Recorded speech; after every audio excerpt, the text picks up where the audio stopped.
Dostlar, bugün saat kechki 6'dan başlap түнкү 12'ge чейин улана турган музейлер түнүнө кош келдиңиздер. Бүгүн сиздерди 30дан ашык мастер-класстар, экскурсиялар жана көргөзмөлөр күтөт. Анда эмесе кызыктын баары алдыда, биз менен болуңуздар. Музейлер түнү бир түндүн ичинде музей экспозицияларын кыдырып көрө турган эл аралык акция. Кыргызстанда бир түндө 12 аянтчаны элге ачкан иш-чара быйыл биринчи жолу уюштурулуп жатат. Алардын арасында шаарыбыздын музейлери, театрлары, китепканалары жана заманбап арт студиялары бар. Музейлер түнү акциясы биринчи болуп Берлинде мындан 20 жыл мурун уюшулган. 18 май дүйнөдө музейлер күнү болгонуна байланыштуу 2001 жылдан тартып бул иш-чараны 39 өлкө колуна алган. Быйыл Кыргызстан бул салтты улай ары кызыктуу, ары шаңдуу музейлер түнүн элге сунду. Ал эми саамалыкта 1000ден ашык катышуучу элдин назарын өзүнө бурганга аракет жумушады. Вместе с нами Бүгүн жеке эле Бишкекте эмес, Москва сыяктуу көп шаарларда музей түнү өткөрүлүп жатат. Европанын 600дөн ашык музейи түнү бою ачык болот. Андыктан биз түнү акциясынын бир бөлүгүбүз.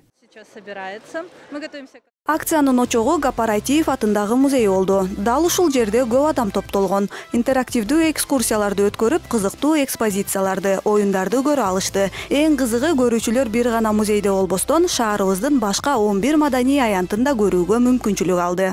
Атайын 100 жашка толгон биздин белгилүү классик сүрөтчүбүз Тюриндин көргөзмөсүн ачтык. Андан тышкары жазгы сүрөтчүлөр союзунун көргөзмөсү жүрүп атат. Көптөн күткөн бул түнү живопись көргөзмөлөрү, кызыктуу оюндар, сүрөт тартуу, айкел жасоо боюнча мастер-класстар өткөрүлдү. Уже 20 мүнөттөн ашып калды го дейм. Эми 10 мүнөттөн кийин бүтүрөм да, бүтүргөнгө аракет кылам. А негизи бул көп убакыт талап кылат.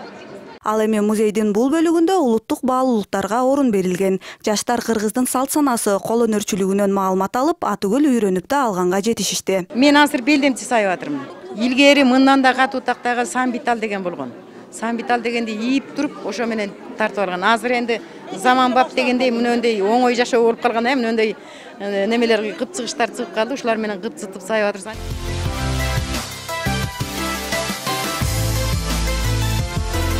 Сиздер азыр 4 кырым деп аталган өрүмгө күбө болуп жатасыздар. Илгерки айымдар мына ушул өрүмдү чачыштуктарына, белдемчилерине жана көйнөктөрүнө боо катары колдонушкан. Иш-чарада чопо искусствосун жандандырган чеберлер да болду. Алар балдарга чоподон ар кандай идиш-аяктарды жасаганды үйрөтүштү. Акцияда көрүүчүлөрдүн саны 10 миңге жетери күтүлгөн. Келгендер өзүнө кызыктуу нерселер менен таанышып, иш-чарадан ыраазы кайтышты. Башкача да кийиздерге болгон мамилеси, мындай кийимдерге болгон мамилеси.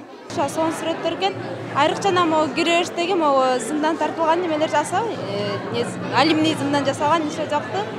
Баары жакшы, сон болуптур. Кыргызстаныбызда билинбеген көптөгөн жакшы музейлер бар жана кыргыз элибиз канчалык таланттарга бай экени белгилүү. Өтө жогорку деңгээлде болуп жатат. Алгачкы жолу уюшулуп жаткан саамалык көпчүлүктүн музейге болгон көз карашын бир аз да болсо өзгөрттү. Келгендер жаңы маалыматтарга сугарылып, маданий баалуулуктарыбыздын ачыла элек сырларын көрүштү. Эгер бул иш-чара жыл сайын өткөрүлсө, келечек муунга жалаң гана пайда алып келери күтүлөт. Жаркынай Бейшембиева, Жумадил Таалайбек уулу, НТС Таң Шола.